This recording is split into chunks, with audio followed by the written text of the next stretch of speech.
Hi all, so let's have a look at the tiebreak game 4 from yesterday. So Sergey needing to win this to stay in the match.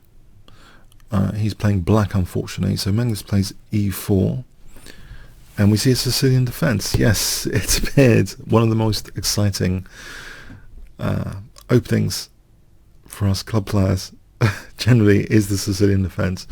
It's nice to see it. So knight f3, d6, we see d4, knight f6, and now, you know, the most usual move is of course knight c3, but we see f3 here, which is actually the second most popular in live book. You might think it's a little bit odd to defend the pawn like this, but it's okay. And black usually plays e5, which of course means structurally the d5 square is vulnerable. Knight b3. Now there's a line with d5 which I think would suit Magnus. He doesn't care about d5 here because I think this just can lead to an equalish position like this, the queen's coming off. I think this is the variation which Magnus wouldn't mind, even though that looks awkward. But for example like this, there's going to be simplification and white's going to be liking that, maybe d5. I mean, that's just an example continuation, but it's a bit on the drawish side. Yeah, but of course given the match situation that isn't played actually, so it allows this dreaded Maroczy binds. But if black can get rid of the dark square bishops, he can get outposts, you know, like on these squares. He wants to exchange off these guys in principle. a5, bishop e3. This is an interesting plan by black, and it's been seen before. Black castles, knight c3, queen a5, queen d2. You might think something like this, but it's not actually possible to do this because of d6, surely. I think we just play queen takes d6. And this is like a murky gambit scenario where, you know, maybe, but it does represent a gambit, this position, just to try and weaken white on the dark squares. Not particularly good gambit, probably. White should be okay, but that's an interesting way of playing it. I mean, it's got to be said, it gets rid of that prisoner.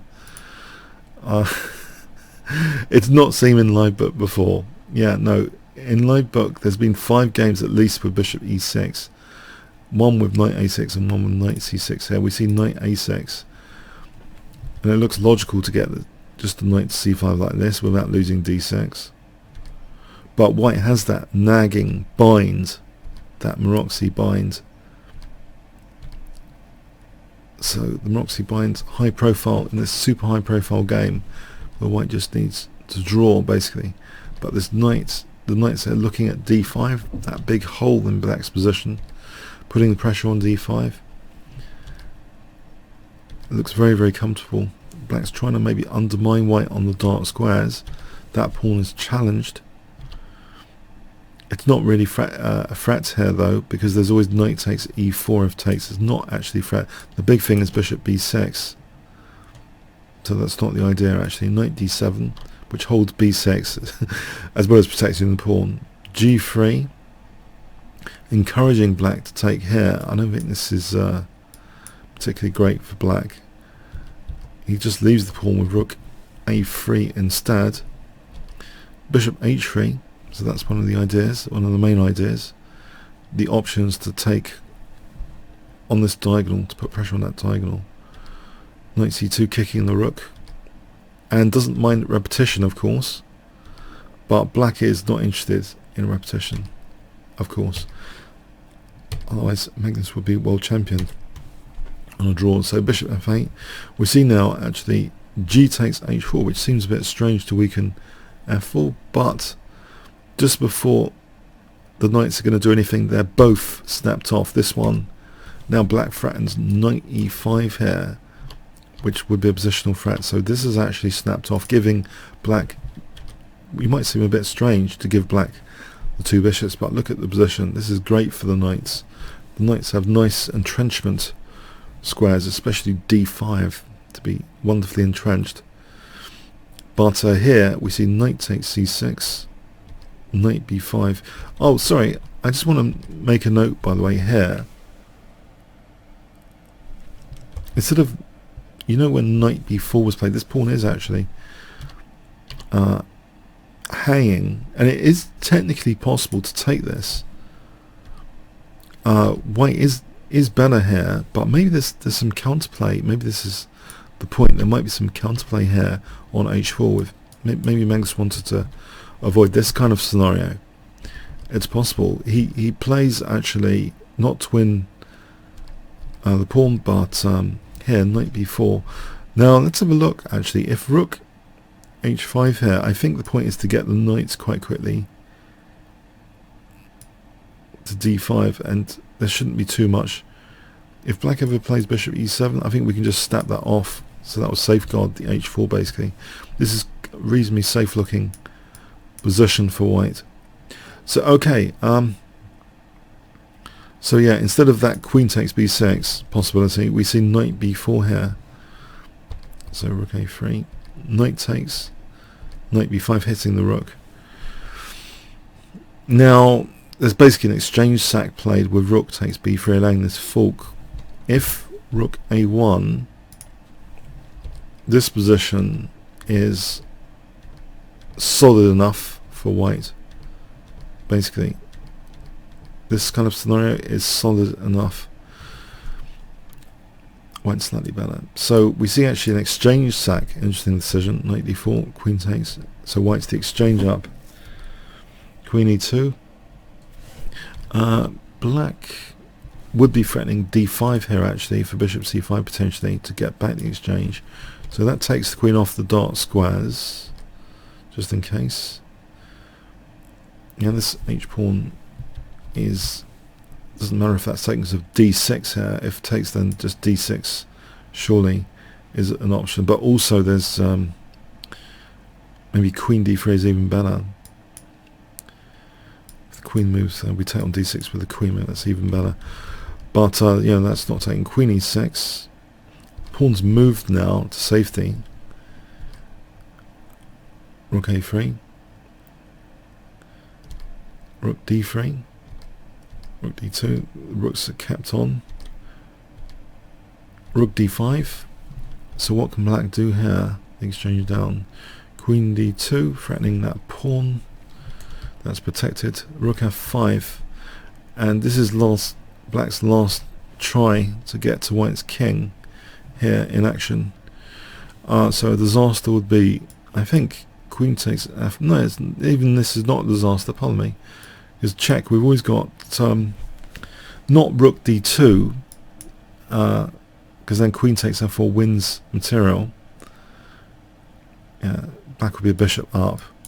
But there's actually, in this position, even in this position, king h1 is possible, and white's actually okay here. This looks mega dangerous, but actually white's okay. But here, after queen h4, we see rook c1, much safer. No need to immediately take that pawn. Rook a7. Now taking the pawn is very different, because this check is very dangerous, potentially, after king h1.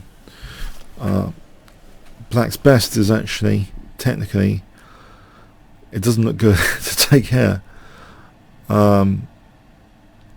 This didn't happen in the game. Taking here, this doesn't win material because there's always that check, right? And taking here, white's just better there. But black here played queen f2, and we get a wonderful combination now after rook c8 check. This is really, really bad for black.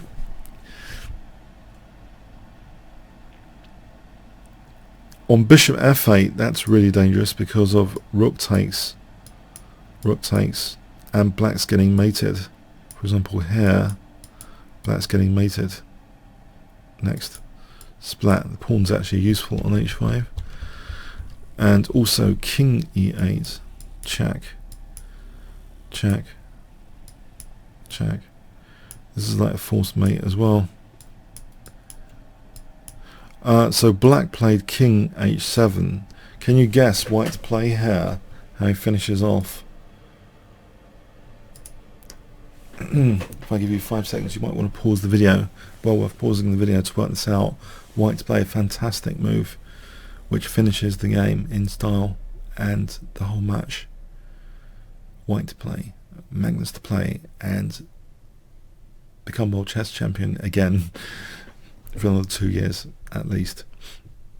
White to play. Wow. Nice forcing move. It's mate next move. If takes, we checkmate with this, the 2 rooks. That pawn is really part of the weaving, the mating there. If takes here, then we have checkmate here. So after queen h6, hands shake. End of the match. Magnus Carlsen, world chess champion for another 2 years. This was a tough encounter with Sergey. All credit to Sergey. Tension to the end of this match, hitting the tie breaks. Made it very exciting. Okay, comments, questions, likes appreciated. And congratulations to both players, but of course, congratulations to Magnus Carlsen especially for retaining his title. Thanks very much.